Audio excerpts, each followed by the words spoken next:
گستاخ رسول علی مرزا جیلمی جہنمی نے یہ بات کی، وہ کہنے لگا کہ ولی کی اجازت کے بغیر عورت کا نکاح منعقد نہیں ہوتا۔ اسلام میں ولی کی اجازت کے بغیر لڑکی اپنا نکاح نہیں کر سکتی، نکاح باطل ہے۔ سنن ابن ماجہ میں پورا باب موجود ہے، نبی علیہ السلام نے فرمایا نکاح باطل ہے ولی کی اجازت کے بغیر۔ جو لڑکی ہے وہ اپنے ولی یعنی اپنا باپ یا بڑا بھائی اگر باپ نہ ہو تو اس کی اجازت کے بغیر نکاح نہیں کر سکتی۔ اگر ولی کے بغیر نکاح نہیں ہو سکتا، جی ہے ابن ماجہ میں پورا باب ہے، تو ہمارا قانون کورٹ میرج اس کی اجازت کیوں دیتا ہے؟ غلط دے رہا ہے نا جی۔ اور اس کے پیچھے وہی آپ کی فقہ حنفی کار فرمایا ہے نا۔ فقہ حنفی میں اگر کوئی کسی کی لڑکی بھگا کے لے جائے تو اس کے ساتھ وہ نکاح کر سکتا ہے۔ گستاخ رسول علی مرزا جیلمی جہنمی نے یہ بات کی، وہ کہنے لگا کہ ولی کی اجازت کے بغیر عورت کا نکاح منعقد نہیں ہوتا، جبکہ یہ بات سراسر غلط ہے۔ صحت نکاح کے لیے ولی شرط ہی نہیں ہے، بلکہ نکاح کے کامل ہونے کے لیے ولی شرط ہے۔ اور ایسے میں جو بات موجود ہے کہ بیوہ ہو یا مطلقہ ہو یا بالغہ عورت ہو، اگر وہ اپنی مرضی سے اپنا نکاح کر لیتی ہے تو اس کا نکاح منعقد ہو جاتا ہے۔ اور ایسے میں مرزا جیلمی نے جو حدیث مبارکہ پڑھی وہ بھی یاد ہی پڑھی، جبکہ وہ حدیث یوں ہے کہ ایما امرأۃ لم ينکح الولی، اگر کسی عورت نے اپنے ولی کی اجازت کے بغیر نکاح کر لیا تو فرمایا فنکاحھا باطل فنکاحھا باطل۔ سرکار نے 3 مرتبہ فرمایا کہ اس کا نکاح باطل ہے باطل ہے باطل ہے، جبکہ یہ سرکار نے زجر و توبیح کے لیے بیان فرمایا۔ اس حدیث کا اگلا حصہ بھی مرزا جیلمی کو میں دعوت دیتا ہوں، اس حدیث کا اگلا حصہ بھی پڑھ کہ سرکار جان عالم نے فرمایا فَإِنْ أَصَابَهَا فَلَهَا مَهْرُهَا بِمَا أَصَابَ مِنْهَا، فرمایا اگر اس عورت نے ولی کی اجازت کے بغیر نکاح کر لیا، پھر ان دونوں کے درمیان میں تعلق قائم ہو گیا، تو فرمایا پھر اس کو پورا مثل مہر دیا جائے گا۔ پورا مہر دینے کا مطلب یہ ہے کہ اس کا نکاح منعقد ہو جاتا ہے۔ بلکہ اللہ تبارک تعالیٰ نے قرآن پاک کے اندر مردوں کو منع کر دیا کہ وہ عورتوں کو اپنی مرضی سے نکاح کرنے سے نہ روکیں، ان کو اجازت دیں۔ اللہ تعالیٰ نے قرآن پاک کے اندر فرمایا فَلَا تَعْضُلُوهُنَّ أَن يَنكِحْنَ، فرمایا کہ عورتوں کو اپنی مرضی سے نکاح کرنے سے اپنے مردوں سے نہ روکو جب وہ دستور کے مطابق راضی ہو جائیں۔ تو امام اعظم ابو حنیفہ رحمۃ اللہ تعالیٰ علیہ اس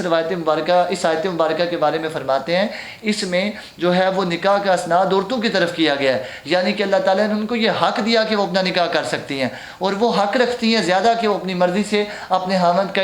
انتخاب کر سکیں۔ ایسے میں حدیث مبارکہ بھی موجود ہے، صحیح مسلم کے اندر یہ بات موجود ہے۔ سرکار جان عالم صلی اللہ علیہ وسلم نے یہ 3 حدیثیں بیان فرمائی۔ سرکار نے فرمایا کہ الایّم احق بنفسها من ولیھا، پھر فرمایا السیب احق بنفسها من ولیھا، فرمایا کنواری عورت ہو یا بیوہ عورت ہو، فرمایا وہ اپنے ولی سے زیادہ حق رکھتی ہے کہ وہ اپنے ولی سے زیادہ اپنے نفس کا حق رکھتی ہے، وہ اپنی شادی کر سکتی ہے۔ تو ایسے میں یہ تمام حدیثیں اور یہ دلائل اس بات کو ثابت کرتے ہیں کہ مرزا جیلمی نے جو یہ بات کی ہے کہ عورت جو ہے وہ بالغہ اپنی مرضی کے بغیر نکاح کرے گی تو اس کا نکاح نہیں ہوگا، یہ بات غلط ہے۔ بلکہ سرکار جان عالم صلی اللہ علیہ وسلم نے یہ بات زجر و توبیح کے لیے بیان فرمائی ہے۔ ایسے میں ایک اور آیت مبارکہ بھی موجود ہے کہ اللہ تبارک تعالیٰ نے قرآن پاک کے اندر یہ بات ارشاد فرمائی کہ فرمایا عورتوں کے بارے میں فلا جناح علیکم فیما فعلنا فی انفسہن بالمعروف، فرمایا عورتیں جو ہیں وہ اگر اپنے بارے میں جو تصرف انہوں نے کیا اس پر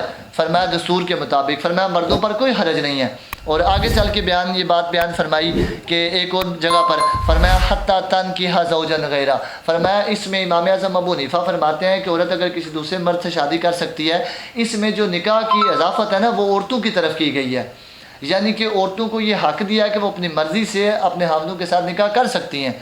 اور یہ بالکل اس میں اجازت عنایت فرمائی۔ اور جس میں منع فرمایا کہ لا نکاح الا بولی، وہ روایات جو مخالفین نے پیش کی ہے یا مذاہب ثلاثہ نے روایت مبارکہ پیش کی ہے کہ ولی کی اجازت کے بغیر نکاح نہیں ہو سکتا، اس کو امام اعظم ابو حنیفہ رحمۃ اللہ تعالیٰ علیہ نے اس روایت کو قیاس سے خاص کیا ہے، اور اکثر اصولیین کے نزدیک روایت کو قیاس سے خاص کرنا یہ جائز ہے۔ امام اعظم ابو حنیفہ نے اس روایت کو خاص فرمایا، فرماتے ہیں کہ اگر جو مجنونہ عورت ہے یا نابالغہ بچی ہے اس کا نکاح ولی کی اجازت کے بغیر منعقد نہیں ہو سکتا، آپ نے اس کو خاص فرمایا۔ اور ایسے میں جو حضرت عائشہ صدیقہ رضی اللہ تعالیٰ عنہ سے یہ روایت مبارکہ موجود ہے لا نکاح الا بولی، کہ ولی کی اجازت کے بغیر نکاح منعقد نہیں ہو سکتا۔ اس روایت مبارکہ کے بارے میں ایک دوسری روایت بھی موجود ہے جس میں حضرت عائشہ صدیقہ رضی اللہ تعالیٰ عنہ نے اپنی بھتیجی کا نکاح حفصہ بنت عبد الرحمن کا نکاح منظر بن زبیر سے کر دیا۔ جب عبد الرحمن واپس تشریف لایا تو انہیں آ کر کے دیکھا تو انہیں شکایتاً یہ بات کی کیا اس کے باپ کی مرضی کے بغیر، اسے پوچھے بغیر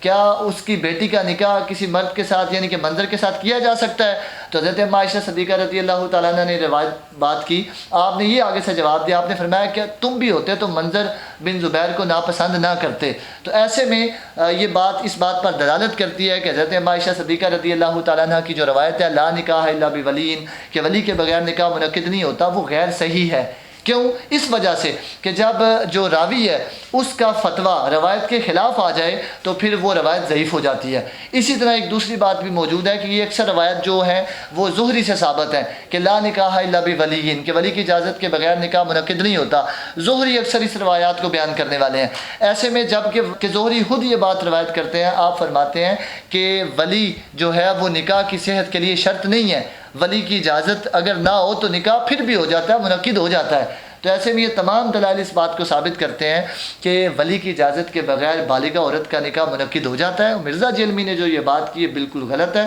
اور ان دلائل کے بالکل خلاف ہے۔ اٹھو عدالت الحبیب سے جڑ جاؤ، ذکر مصطفیٰ اور محبت مصطفیٰ کو عام کرو اور زمانے پہ چھا جاؤ، کیونکہ ہم اپنا معیار زمانے سے جدا رکھتے ہیں، ہم تو محبوب بھی محبوب خدا رکھتے ہیں۔ اٹھو عدالت الحبیب سے جڑ جاؤ، ذکر مصطفیٰ اور محبت مصطفیٰ کو عام کرو اور زمانے پہ چھا جاؤ، کیونکہ ہم اپنا معیار زمانے سے جدا رکھتے ہیں، ہم تو محبوب بھی محبوب